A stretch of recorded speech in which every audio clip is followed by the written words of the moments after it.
Call to order the York County Council Workshop for September 9th, 2025, and I'm going to turn it straight over to management. Our first item is discussion regarding the road strategic framework. Yes, thank you, Madam Chair. We're excited to be here tonight for a brief workshop. We're going to kick it off with our Assistant Manager, Tom Couch, over Development Services, introducing tonight's first presentation, which is about a road strategic framework, and our engineering team's here as well to be a part of this presentation, and we're excited to have this conversation with you. With that, Tom. Thank you very much, Mr. County Manager. Good evening, council members. I'm going to be doing a little duet with the Assistant County Engineer, Patrick Hamilton. I think the order of the presentation will be, I'll be the appetizer, he'll be the entree, and I'll come back and be the dessert. But what I'd like to do is just make a little bit of an opening salvo. And let me go back to, I'm sorry, got ahead of myself. Oh, thank you. Thank you very much. Okay, you'll notice in this circle here, we've tried to create this presentation with some themes. And as you go around the circle, it's plan, fund, maintain, and deliver. We're sincere in trying to make a presentation to you where we want to try to pave the way to the future with a good, solid local roads program. Although Mr. Hamilton will be giving a brief presentation on Pennies for Progress, most of the content will revolve around local roads. So I would merely like to begin with, again, as the agenda, with the themes. Those are the four larger topics that we're going to discuss. And as we lean into strategic plan review, I just want to go over briefly. I'm not going to read it verbatim, but this is our quality infrastructure goal along with our strategies. And while the strategies tend to be comprehensive, our focus again this evening is going to be on roads. So we think it's important to share this slide with you. We do have some problems or issues that we need to address. I think we'll show as we go on into the program, talking about local roads, you'll find that nearly a third of our roads are rated in a poor condition, and that ultimately that results in drivers having concerns with potholes, road maintenance, and other things that occur when you have deteriorating pavement conditions. So what we're trying to do tonight is propose a structured local roads program where in 5 years, everyone will see and feel a difference. Okay, so this is where Mr. Hamilton begins with the entree, and he's going to go over first sources of road funding. Thank you, Tom. Good evening, Council. We're going to go through Pennies is obviously a source of funding, C-Fund program, and then our county road program. So we're going to talk a little bit about each of the items here. So Pennies for Progress, hopefully y'all are all familiar with the program. It's a 1% sales tax. Projects are voted on through a referendum, of course voted on by the public. Our tax has to be renewed every 7 years, and we just started our 5th program back in November. And I will say when Pennies 5 is completed, there will be over $1.5 billion worth of investment in the transportation system within the county. That includes revenue from the tax and any grants and other funds we've gotten through the Pennies program. So that's a, $1.5 billion. When you say that out loud, that's a huge, huge investment over the last almost 30 years to the road system within the county. Quick update on Pennies 5. All Pennies 5 projects are active and in the design phase. And SCDOT has already bid out 15 miles worth of repaving from the Pennies 5 list. And some of those roads are already active under construction, doing some patching and whatnot. So that would not be possible without the loan that y'all approved to us earlier this year. So thank you again for that. That has allowed the Pennies 5 program to hit the ground running and already be started. Another big, probably one of the biggest projects we've ever had is Highway 2151 in the Fort Mill area, 5-lane widening on that. That was awarded by council last week. We actually had the pre-construction meeting earlier today on that project. So we anticipate that work being able to get started probably early part of October. Again, that was one where we bid out the clearing and grubbing contract last year. Clearing is taking place, utilities are wrapping up their relocations of the utility poles, gas lines, all that type thing. So when the contractor is able to start in October, majority of those utilities will be out of the way, and he can actually get started immediately without having to wait on those utilities. A little bit about future reporting. I know Tom presented, I think, last workshop about the capital projects reporting. We're looking to adopt that same procedures there here in the pennies projects as well. It'll include cost to budget, schedule information on each project, and we are in the process of improving our cash flow projections for the Pennies 5 program as well. Now let's switch over to C funds, which is a second bucket of money that we use for roads here in York County. It's a state program. It's money collected through the gas tax that the state then distributes to each county based on a population, roads, and land area formula. You're also aware currently all of our C funds are being committed to SIB projects with the Exit 82, Exit 85, Exit 90 projects.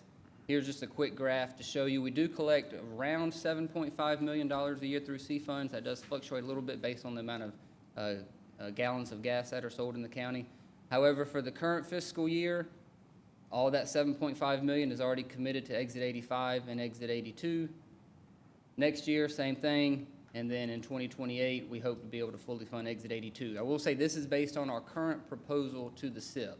We've made a suggestion or a recommendation or an ask to the SIB to get some additional funding for the Exit 82 project that would require additional local match, which is the orange lines you see there on the graph. The blue lines are already committed, approved. That was for the additional $16 million when Exit 85 was awarded. That money has already been fully committed, and we're waiting to hear back from the SIB on Exit 82 if we can get that additional funding, which again would require a little bit of an additional local match.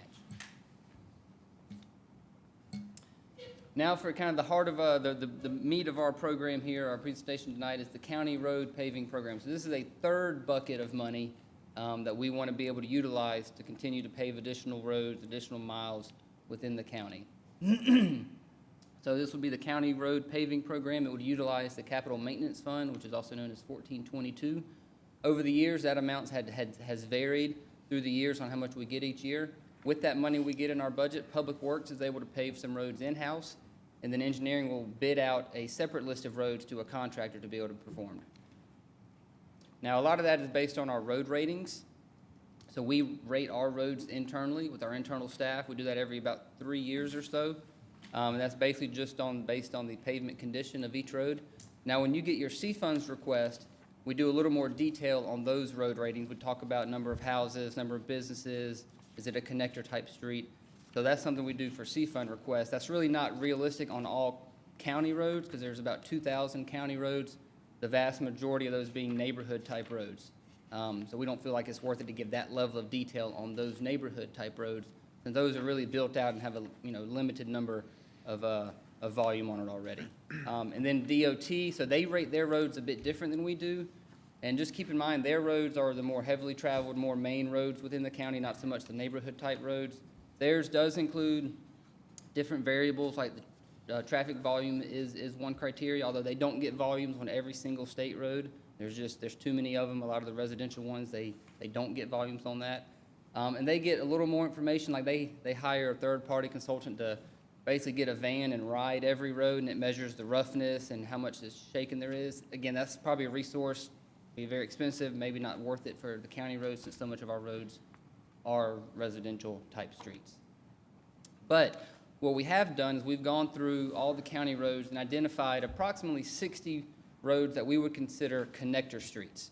So not necessarily a true residential type street, maybe it connects two state roads together or even two county roads, but it's going to have, we think, more of a higher volume than just a typical neighborhood type street. Now there may be a connector road within a neighborhood. We don't really count that because, again, that's just within a neighborhood.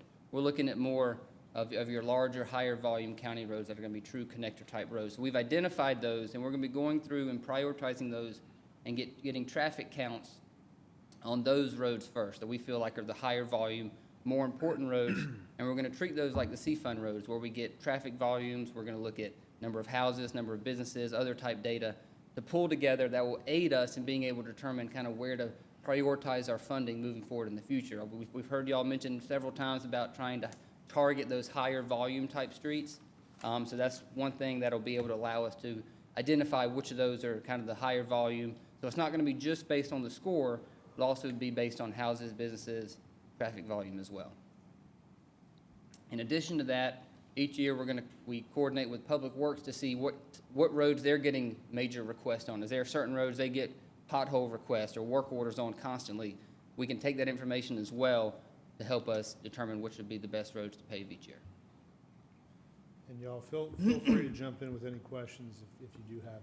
I just want to be clear on this because I appreciate the information. The 60 connector streets, are you saying that out of all of the streets that are county-owned, that only 6 of them are truly like, for lack of a better term, like cul-de-sac homeowner-driven roads? There's only 60? Roughly 60, yeah. That And are y'all not got a list of them that you've prepared and identified that list? We can send that list out, certainly. We've mapped it out, we've printed out maps of each district, highlighted all the county roads, gone through, visually circled and looked at which ones are true connector. Again, there may be a connector road within a neighborhood that we're not counting that as a connector street because it's within the neighborhood. It's connecting it to another neighborhood road that's still just neighborhoods? If it's in a, for example, Paddler's Cove in Lake Wylie, that's a neighborhood road, but that is a very heavily traveled road. You have the park, so we're counting that as a connector road due to the volume of it. Boat Shore Road by Ebenezer Park, that's a neighborhood road, but due to the volume and connectivity to the park, we're including that as a neighborhood type road. As a connector type road. So just because it connects 2 roads doesn't mean we're treating that as a true connector. Because if it's within a neighborhood, it's still going to be limited on the amount of vehicles that travel on that road every day. Now if it connects one neighborhood to a second neighborhood, like Paddler's Cove will do once the back part is built, we will treat those as a connector street. There's 1 or 2 in Baxter. It's within a neighborhood in Baxter, but it's a main spine road within the neighborhood in Baxter that's going to connect roads. So there's certain ones that are in neighborhoods that we do count as connector if it's a major, maybe connecting 2 parts of the neighborhood together. Is there a traffic count number that can help give us a picture of kind of like what some of these roads may look like? So I know Paddler's Cove, for example, we did traffic counts on that one a few years back. It had over 2,000 cars a day. And that's largely due to Field Day Park. I'd say that our highest travel road, we don't have counts on it, but I would say it's probably Regent Parkway in Fort Mill. That's the main connector going over Lancaster County. We're going to get counts on that. We don't have them yet. But most of your neighborhood roads are going to be probably 300, 400, 500 cars or less each day. And that's a great question, because one of our commitments is try to provide more data for y'all. So what Patrick's sharing here is, we know that there's 60 roads that we need to get better data on. And we're committed to getting better data to inform decisions through this. And so if we're able to say, all right, maybe not all 528, lane miles, but at least the 60 connector streets, we're going to do a better job collecting data so that we can drill into what needs to be done first. And I think that's what we want to share tonight. As part of the map that you've done online with showing the roads in some of the automation you've put out there as far as roads that are out there, if that's a great variable, if you can add in traffic count on each of those roads, because I think that's going to help to understand or sell it to the public when we're having these conversations. Certainly. Patrick, for interest's sake, which district has the most county roads? I know I got the most miles of state roads, but The most miles, I believe 2 and 3 are the 2 highest in terms of miles of county roads. I don't have that exact number, but I think as you're gathering the information, I think it would also be helpful at some point. So, I like the idea of going ahead and honing in on the roads that are connector roads, and kind of identifying what that is, and starting with the 60 obviously is important with the traffic count. But when you're doing the neighborhoods as well, I think eventually what I think our spreadsheet should include is something that also identifies how many homes are impacted by the other roads too, just at least to have a number. I mean, I don't think we Certainly. need to do traffic counts necessarily on that, but at Right. least having a number of, this is how many homes are. Right, and that's on this probably, road. I'll say, maybe a phase two. Phase one would be the connector roads first, and then we would go back and look at maybe the spine roads in the larger neighborhoods. I'm thinking of Knights Bridge neighborhood in Fort Mill off Gold Hill. That's the main road in that probably has 1,000 homes that use that same road every single day. So that'd be an example of a road we'd want to also get information on. So that'd probably be phase two of going into the neighborhoods and seeing, okay, what's the main road or the most heavily traveled roads within each neighborhood? Are any of these 60 on here, though, connecting into, like, new developments at all, or are these existing developments? Right now, it's all going to be existing roads. Okay. I mean, if there's a new development comes on, then we can evaluate that at that time as well. Right, yeah. So I think there's an opportunity with these new developments, too, to look at adequate facilities. Again, opportunity for us to get them to participate in some of these road paving projects, if it's, something that would be impactful. Okay. All right, moving on. So here's just a quick example. This is obviously neighborhood type streets. You're gonna have, this is off Dobie's Bridge in Fort Mill. Pretty much every road in that neighborhood is a cul-de-sac. So this is kind of the extreme example of neighborhood roads, where literally every road ends in a cul-de-sac. Then here, in the middle road, Parish Road there, I believe this is in District 5, maybe, either 3 or 5. Anyway, so the road in the middle, Parish Road, that is a connector road to a state road on the north side and a state road on the south side too. So that's a prime example of a connector road. It also has houses that live along there as well. So this is gonna be one where we're gonna get more information. I don't think there's any businesses on this road, but there are a number of houses, and it does connect two state roads. So this is an example of one where we're gonna go put the tubes out and get some traffic counts on. So when we do our road ratings, we're not so much as concerned about the exact score, whether it's a 57 or a 52. That's getting into the weeds a bit. What we want to know is what category does it fall in. So we want to break our county roads down into 3 different categories: good, fair, and poor. So your good roads are going to have typically a score of 71 to 100, 100 being a brand new best road. Those are the good categories. That's going to be, any work we do on those type roads is going to be some type of preservation treatment, maybe a thin lift overlay, maybe some crack seal, something of that type, just to be able to extend that life even further for a very low cost based on the length of the road. Then we have fair, which is going to be around the 45 to 70 range in our score. This is going to be more of a type, there's going to be some wear and tear on the asphalt, not really a whole lot of structural failure, but maybe some fatigue and cracking on the surface where we can do a mill and fill where we just take off 2 inches and put 2 inches back on, or maybe we come in and do some spot patching and then come back with an overlay of a couple inches on top. That's going to be in the $500,000 range. And these numbers are very loosely estimated. There's still more variables that go into that, but it could be 500, it could be 400, it could be 550. That's just a ballpark of what we're looking at. Then the poor condition is the worst, 0 to 44. This is when there's full base failure. We got to go in and do reclamation, rebuild the entire road. This is our most expensive type of repair. Again, 800 grand's a ballpark, could be 650. There's other variables that go into it, but that's the most expensive one to be able to go in and repair. So what we want to be able to do is select roads in each category each year that we do paving.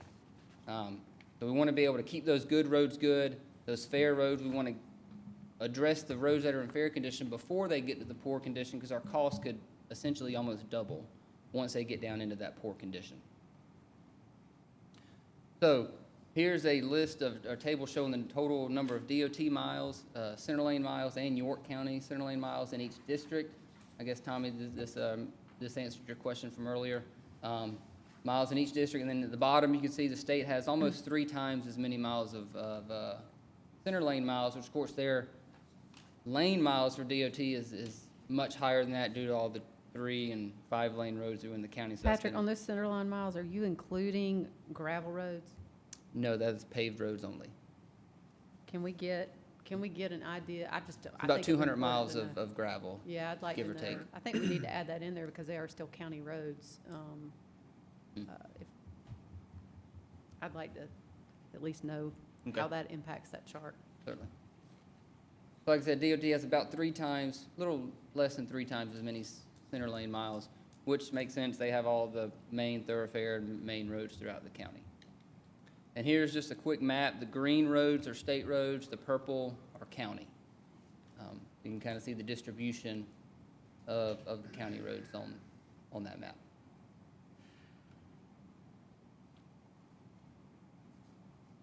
And going back to our ratings, so going back to 2022, and then we did ratings again earlier this year, you can see a slight drop, 59 average score to 57 average score overall for the county. Each district is broken down on there as well for you to see. But we have seen a decline in our overall condition for county roads, which is one of the main reasons we're here tonight, to talk about planning for the future.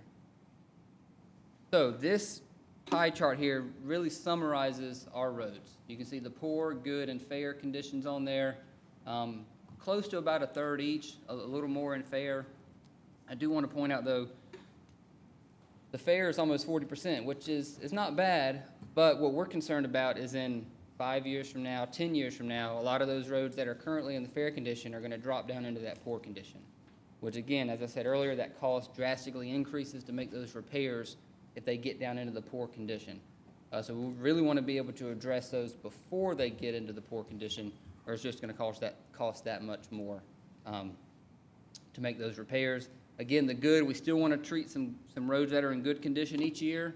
It's not going to be, we're not going to spend as much money on those type roads, but we do want to put some money into those each year to be able to preserve those roads, to prevent them from getting into the fair condition. And again, the cost is significantly less per mile to do a preservation type treatment versus a mill and fill, and especially a reclamation. So I mentioned earlier about the Public Works has been able to pave some roads in-house for us. Here's a look back at the last few years. They can do around 2 miles of roads each year. Now their cost is significantly less than what it's going to cost for us to bid it out. So that's one thing that has benefited us and can also help us achieve a higher mileage each year, in addition to our bidding out roads to get them to do some in-house as well. So that's about $300,000 a mile. They're typically going to do more of the mill and fill or patch and overlay type roads. So the roads in that fair category, those are the type roads that Public Works is targeting to do. We don't have the capability to do reclamation in-house. Patrick, on the previous slide, the poor roads, maybe it's two back, backwards, I'm sorry. 30% poor, are those the shorter roads typically? Not necessarily. No? Okay. It's just, I guess we could look up and see the average length of those roads, but that doesn't necessarily mean that it's a shorter road. Okay, can you go to the next slide where you were previously? So looking at the savings, 733,000 versus 1.1 million, why wouldn't we allocate more monies towards Public Works, paving, repairing Yep, more of our I'll let- roads, so that we spend less money with contractors for maybe the smaller projects, and use them for larger projects? I think that's something we're exploring, and later in the slides, you'll see that's one of our ideas, to continue to work with Public Works. I know Kevin and our Public Works Director, Eric Reckett, are going to be working on potentially looking at what it would take to expand what we're able to do. But there is a law of diminishing returns, and at some point, you got to invest more in the equipment. That's right. And you got to be able to hire the people. And so the question is, how much more capacity do we have currently with the staff we have and the equipment we have? And then what's the cost benefit of adding that? I think that's something that, Kevin, you can speak to if you want, or council know that we're committed to doing that analysis in time for the budget process. Just off the top of my head, just like you mentioned, if you're gonna get to a diminishing return, because sooner or later, because now you got personnel, you got equipment, that 303 is gonna quickly go, the 733, it's gonna start to escalate, because you got personnel, you got insurance, you got benefits, you got equipment. But I So think if we were doing this full-time with more people, that's gonna be a totally if we can different cost. proportionally increase the amount of roads we do and take this next steps, I think of it a stair-step approach. Because right now, we get that $2 million allocation into the 1422 fund. Public Works is gonna bite off as much as they can chew, and then engineering bids out the rest. What Eric is working on right now, and as we get into the budget workshops, we'll talk a little more about this, what is going to be the next cost? Equipment and personnel. And we're going to do that in such a manner where we're, again, we're taking another step. And the ratio should stay similar because we're biting off a big chunk. We're going to do a lot more roads as well. And we're going to look at what's the next step and what's the step beyond that. We can't do it all in 1 year, but over the next 5 to 7 years, I would expect to see us invest a lot more money in that because we get a great return on the work they do. And they do a very good job of the work they do as well. And we can oversee that and control the quality as well. Yeah, that's good. That's good. Okay. Thank you. So kind of to piggyback on part of that with Public Works, so I guess our 5-year plan looking ahead, first step we need recurring funding each year.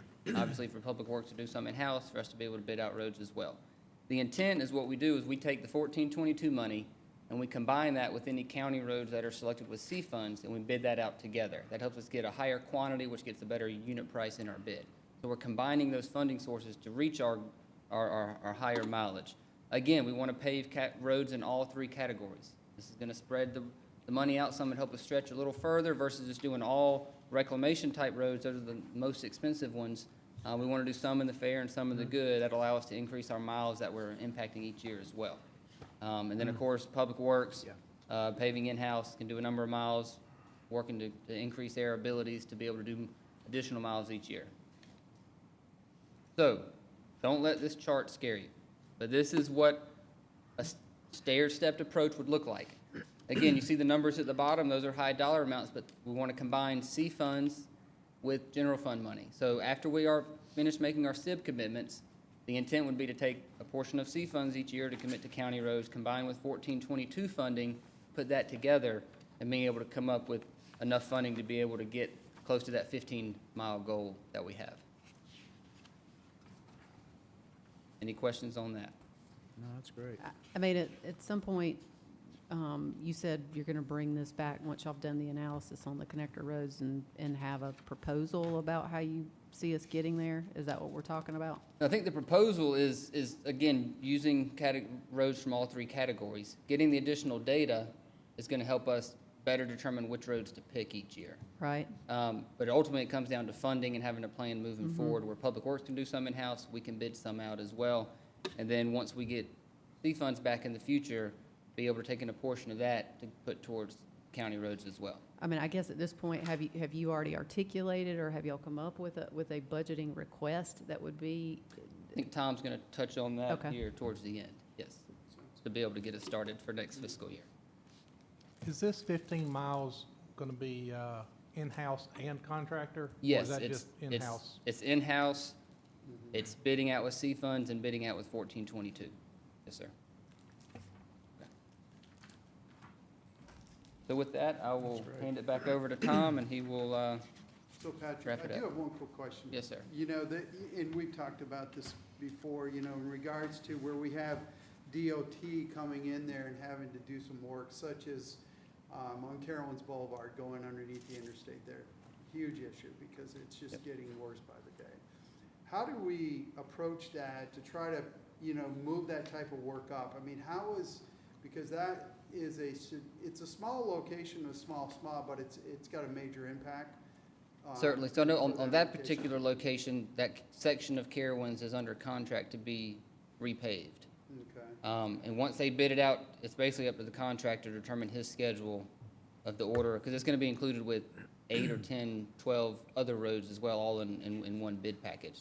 Right. So unless DOT specifies in the bid package what order to do the roads in, it's up to the contractor to determine his schedule and the roads he does. Yeah, do we have an ability to put a recommendation? We in? can, if we know the roads before they bid out, we can certainly request that. They're not obligated to put them in any type of order, because the more restrictions you give on a contractor, the higher the price is gonna be. But I know in that particular location, they're basically gonna wait for the contractor to come in. I don't think the contractor would come in, patch one small area, and then leave. Right. They wanna do the whole road all at once. But if we know, again, problem areas, we can discuss that with DOT ahead of time prior to the bid. We do meet with the district office every month. Okay. So we do know their upcoming roads that they have. But again, That doesn't mean they're gonna listen to us and actually require that. Right, the well, contract. whatever you can do to bring light to Certainly. that, that's critical. Is that gonna be part of the widening of 21? No, ma'am, You that's think a it's separate. Separate.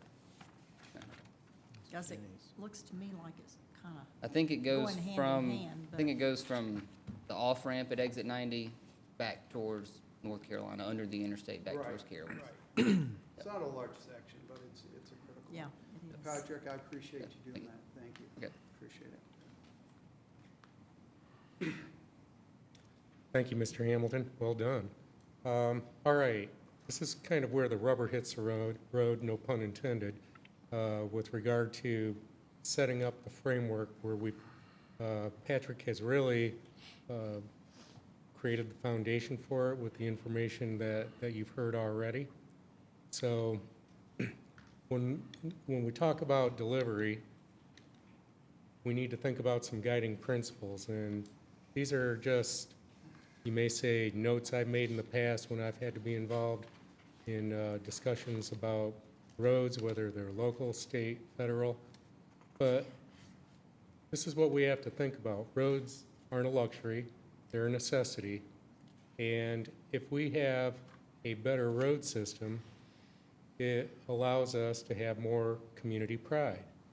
And the big thing is that we have to try not to make too many sacrifices so we can invest in good roads so the cost won't be higher tomorrow. So this is where the framework lies. Patrick discussed 15 miles within 5 years, and building that 15 miles up to a plateau where it'll reoccur from year to year. We have a specific goal. We want to bring all of the roads that are in poor condition up to a fair or good condition, but we want to raise the overall rating from 57 to 70. That's where we want to be by year 5. We talked about increasing public works capacity to do more internal work. And yes, Kevin is correct. I think we have to find what our marginal rate of productivity is with public works and try to find that pinch point where there aren't diminishing returns, and that where we can be competitive, not necessarily competitive, but comparable, but not exactly duplicate or mimic what contractors do. From what I've seen of the local road work that the Public Works Department does, or the division, they really do an outstanding job. But Kevin and Patrick are both right. It's going to take some more resources, whether it's equipment or labor, and then we have to determine what our cap is or our MRP. Now, the word delivery is important, or deliver is important. And I think what we're going to try to do and work very hard on over the next 5 years, and that's management, public works, engineering, and we need your help and assistance and guidance too. We want to make sure that we create a project delivery culture. I talked about that at the workshop last month, because the fewer delays we have, the quicker that we can expedite projects, even though that we're going to need more resources through the next few years.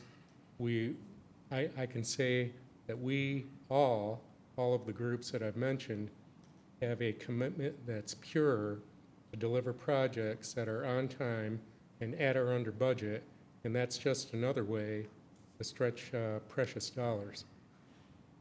We talked about improving progress reporting mechanisms. That'll help achieve the step above. And management is committed to going into the next budget cycle to try to allocate $4 million a year instead of $2 million a year from Fund 1422. We also have to consider and examine and look at alternative funding to help address growth. A couple of good examples may be, even though they may not be particularly attractive to some, the possibility of looking at impact fees for roads, adequate public facility ordinances. Of course, if new state or federal grants become available, even though we are working in a very constrained environment right now, considering what's happening in DC and to some degree in Columbia. And I think another bullet point that I have omitted in this slide is that we, and Patrick talked about it briefly, we have to consider using pavement preservation techniques, the crack seal, slurry seal, and the other types of devices that he spoke of. I got a Now, ma'am, quick question. sir, pardon me. On this next steps thing, this may or may not be where this goes, but is there going to be an evaluation or maybe some thoughts on not taking in any more subdivision roads so that it doesn't continue to build this backlog of roads we have? Is there any thoughts on that, future? Yes, that was one of the items identified in the infrastructure goal as an initiative to explore that. That is a year two goal for us, or a year two initiative, so we are going to be undertaking that this fiscal year to evaluate the pros and cons, and ultimately, engineering and public works will provide some type of recommendation to management, and I imagine that would ultimately get to council, but that is going to be evaluated this fiscal year. Okay, thank you. Thank you, Patrick, and I can appreciate where that can become a very sensitive policy question because there's going to be some pros and cons on both sides. I know in my experience, while it is desirable to relieve some public responsibility for road infrastructure placement or especially maintenance, I think in order for maintenance and resurfacing and paving and pavement preservation to occur, you've got to have a very strong HOA or POA in place in order to do that. And historically, just in my experience, a lot of HOAs and POAs start out very strong, but they tend to peter out over time. So I think if there's going to be a policy discussion about that, like Patrick said, we have to weigh pros and cons and look at all of the angles. It's not impossible, but you have to make sure that the community is responsible or responsive to it if they're going to take responsibility for that kind of infrastructure. And then the other potential conflict that could occur, in my opinion, is perhaps, at least say up in the Lake Wiley area or wherever we have water utility infrastructure, if you have public utilities in a right-of-way that you don't own, we have to examine the legal aspects of how we're going to approach that. But it is a conversation worthy of discussion. Tom, I have a question. Sir? So when we look at districts 3 and 2 as an example, when you go in and you improve the road quality, do we know what the cost is 3 years, 5 years, 7 years out? The unintentional consequences of improving an area that attracts people to that area. Is there any correlation? I would probably defer to Patrick as a professional engineer, but it depends on different variables, certainly traffic volume. But it may even go to another extreme, is how well was the base of the road put in. If you've got a road with a poor base, poor aggregates, it wasn't installed properly, there's failures over cross pipes or utility pipes, there's so many variables that could occur, but I'd rather rely on an expert to be more profound about it. Certainly, yeah, so a couple items on that. Our intent would be to get traffic volumes again on these roads every 3 to 5 years probably. So that'll tell us one thing about, is there an increase in traffic on certain roads? Is there new developments nearby? Is there more traffic? Is there more truck traffic? Truck traffic really impacts roads the most. If it's designed and built for like a residential type street, and now it becomes a major cut through with trucks and whatnot, then that road's gonna deteriorate much faster. So that's something we would evaluate over time through our traffic counts. And our traffic counts would really signal any type of change in pattern or driver behavior with an increase in volume. Okay. I have a quick question. I know we're talking about just dealing with county-owned roads or county-maintained roads. I'd like to know what our counterparts and partners, our municipalities are doing to combat these issues that's going to be obviously connecting to some of these county roads. Because I know we're still going to get the calls. It may be a city road, it may be a state road, but if we have municipalities who are not participating in trying to keep up their part, we're still going to get the calls whether it's our road or not. Because this is not just going to be a county issue. This is a county-wide issue, but it's not solely a York County issue. Yeah, because just paving 5, 6, 7 miles a year, trying to get up to 15, we still gonna have a long way to go. Even if we hit our goal, we still got a lot of roads out there that we're not even gonna get to touch for the next 20 years. So we're gonna need our colleagues and our counterparts and our partners to help maintain their municipality, their city roads as much as they can. So I'd like to know what's York doing to combat road issues, what's Rock Hill, and a dollar amount.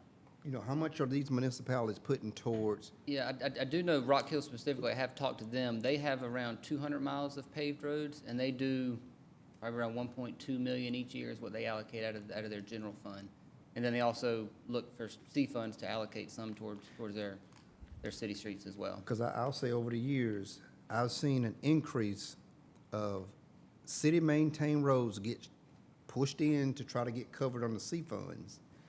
And my thing is, we all gonna do our part to obviously cover some of the city roads, some of the state-maintained roads, but we gotta make sure that we're putting a good bit of our C funds towards some of our county roads, because these municipalities are gonna have to help carry the water in the bucket on a lot of the stuff. They just can't lean on C funds to pave all their city roads. Because I know my list each year with city roads have grown and grown and grown. And you try to get a few of them in, and we have to pave so many state roads each year collectively. But we don't want these city roads to keep piling up on us because they're cutting or they're not doing their fair share to help us with these road pavings. I would like to say, I'm very thankful for the information. I think this is good information. It seems to be very centered on county roads. The majority of the roads that folks complain about, for the most part, are state roads, which is, you know, to Bump's point, what I'd like to see, and I like the idea of the way that you've divided up between connector and residential, because that way we can break down and identify, the greatest impact. But the categories, I think we also need to use this to help with our state roads that are in the unincorporated areas, to be able to identify and translate that into the same spreadsheet that we're talking about, to rate the roads and be able to track them to see where are we on DOT's register when it comes to where our roads are. That's the way that we're going to be able to help identify what roads do we need to be putting on pennies for progress in the future, what roads, when we make decisions about C funds, which roads are the worst, which ones are on the horizon to being paved. We don't want to go grabbing those roads. We also, it would be helpful before, when we sit down and make decisions about C fund money, knowing what DOT is doing. So for instance, a lot of times what I have been doing after talking with Jason Johnston is identifying what roads they're reclaiming. They don't have enough to do the repaving, is adding the repaving part, because that extends the life of the road. But I guess I don't want to lose sight of the fact that I think this is great for a start. I think this is a great way for us to start our strategic plan and identifying it for the county side. We've really got to jump on the state side too, because those are the roads that really carry most of the traffic. And how do we start advocating, using that information to advocate at the state level for additional funding, and to be able to better track where those roads are coming up, because it's DOT's responsibility to maintain those roads. But if that makes sense. I got a question. It's for Kevin. Over the years, I know it'd be expensive and some liability because it takes a little knowledge in the mix and all. But has the county ever looked into its own asphalt batch plant? Eric and I have actually talked about that. that's an expensive endeavor. Yeah. It might be worth it or not, but we've had that discussion, and that's one of the things that we're gonna analyze as we prepare for the budget workshop and talk about those various steps. Because somewhere down the road, that becomes one of our biggest bottlenecks, is the availability of asphalt. But, you know, I've got to get some more data on what that cost would be. And, you know, it's a fine line too. We want to make sure we're doing that for ourselves, and we're not trying to compete with the people that, the private sector making asphalt as Right. well. Plus, it's a little bit of science involved in getting it right, as far as the mix and the temperatures. Making it. Supply and demand. And last bit, the safety portion, I think it would be helpful in the connector roads to include safety, since that's what DOT does, as one of their markers. Are we good with that first topic? No other questions from council? All right. Next item on the agenda is discussion regarding planning and development service initiatives. Thank you again, council members. In the interest of time, I'm going to be brief. I'm going to go a cappella, no slides tonight. But I did see that you got a handout, and it's, some of you may recognize the tabular information in terms of the initiatives plan that we're working with planning and development services. I've made some emboldened notes to show some forms of progress or completion of where we're at. And I've also included in the package just a couple of examples of, number one, a customer service. Well, no, actually, there's three things, pardon me. First, there is the Customer Bill of Rights that is in progress of being rewritten and posted on the website. You may recall, or if you've observed the Planning and Development page, they have a Customer Bill of Rights that talks about the department's responsibilities, but also customer responsibilities. And I think if we're going to turn around the human connection, we've been working on taking away customer responsibilities, and we're going to focus instead on what the department's responsibilities are. And if you do a comparison, you'll note that we're trying to put some of the nomenclature in less jargon and be more people-friendly in just the words that we use. And just a few emails that have come in my experience here in 9 months, there are positive comments that come in through audio messages or emails. It's my way of collecting receipts, if you will. And I would say in that 9 months that I've been here, we've probably pulled together, or I've received from Mr. Bono, at least 24 of them. But they continue to come in.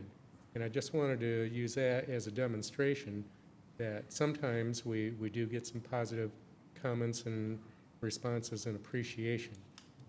Those are oftentimes a lot more quiet or silent compared to folks who may have complaints or other types of issues. But I wanted to say briefly that if you look at this plan, the thing that I've been trying to focus on initially is the human side of it. That is communications, not just with customers or clients, but internal communications, trying to work on email communications.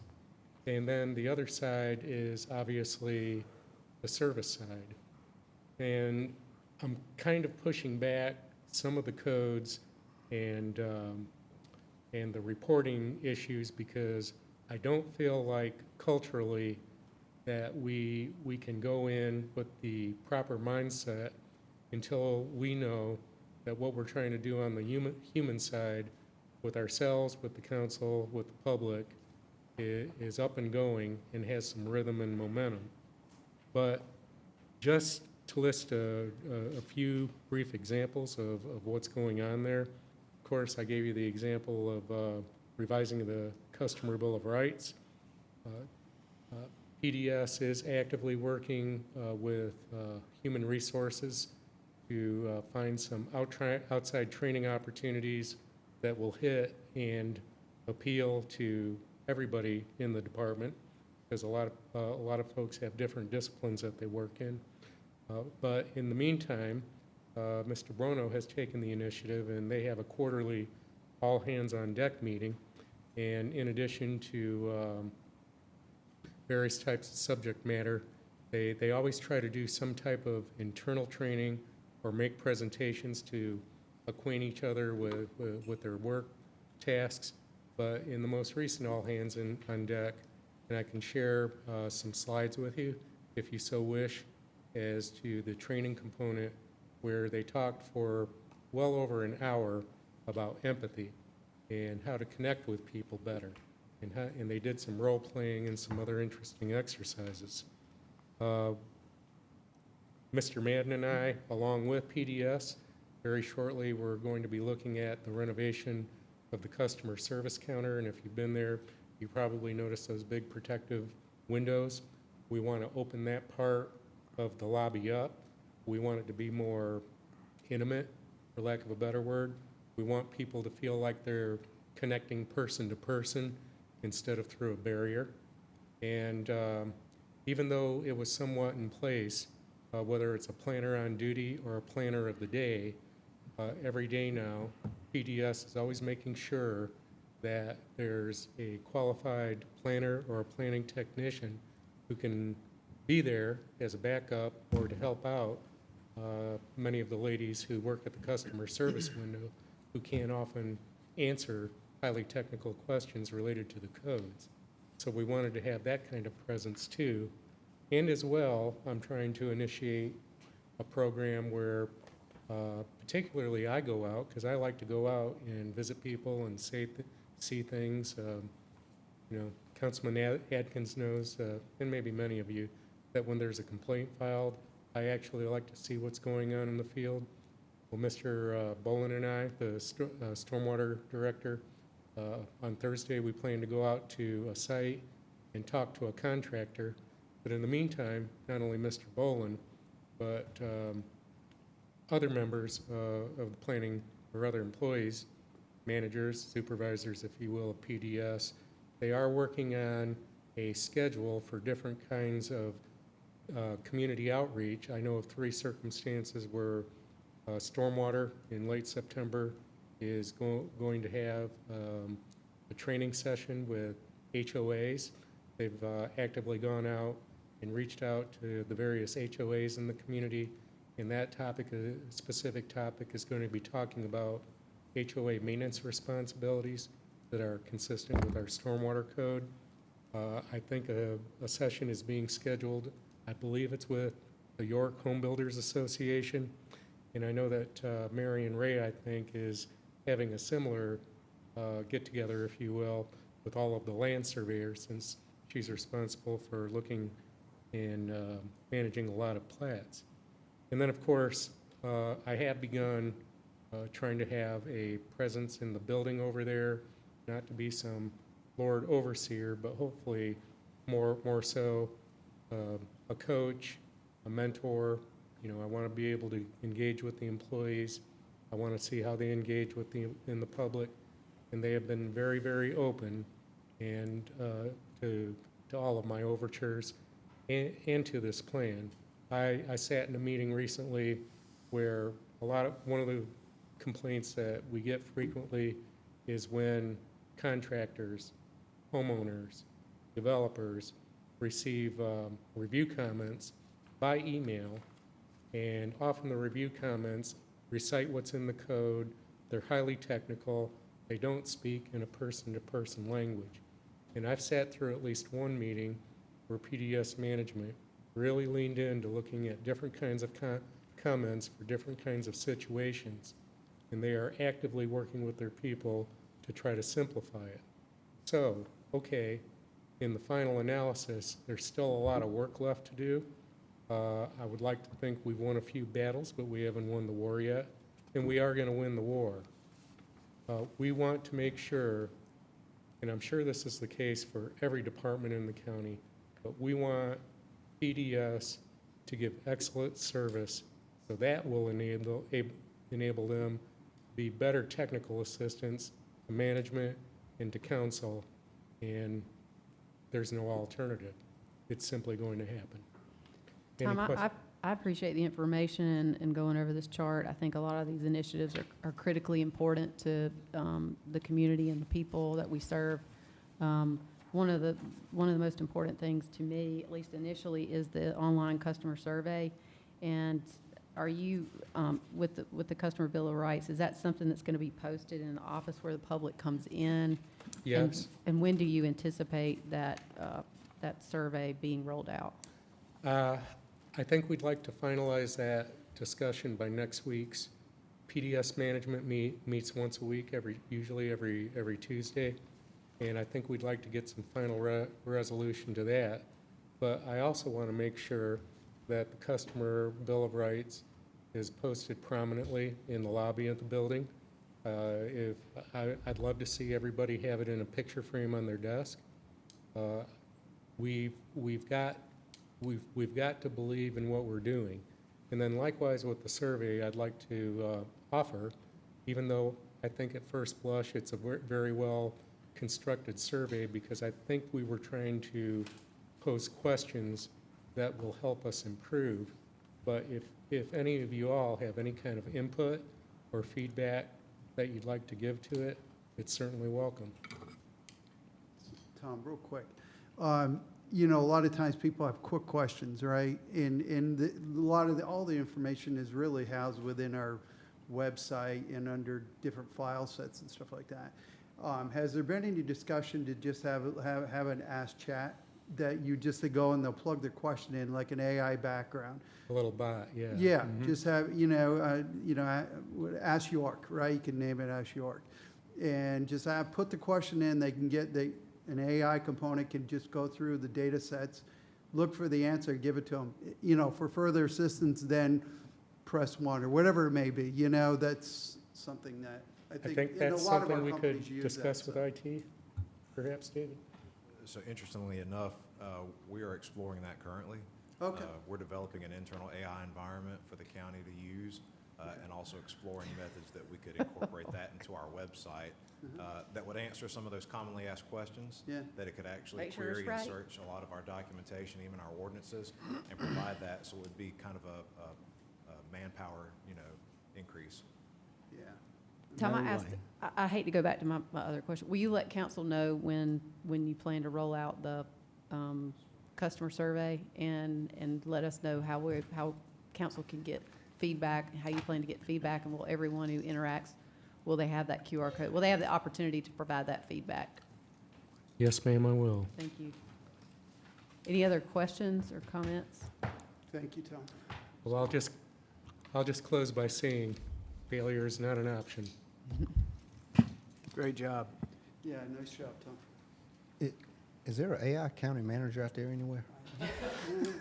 They haven't developed it yet. Hey, Maybe in 10 hey. years. Exactly. Undoubtedly, they ain't watching the same thing that I'm seeing. Try to get a truck fixed. And you sitting there with your diagnostic, and AI is only as good as the question that is Are we asked. going to executive session? No, there's no executive And session. Ain't no way. Okay. I think we Are need there a, any other questions or comments from council before we adjourn our workshop? All right. Great information shared with us. yeah, it was tonight. very good Thank you. tonight. Yeah, it was very good. Thank you, guys. Motion to adjourn? Second. All those in favor say aye. Aye. We are adjourned. Get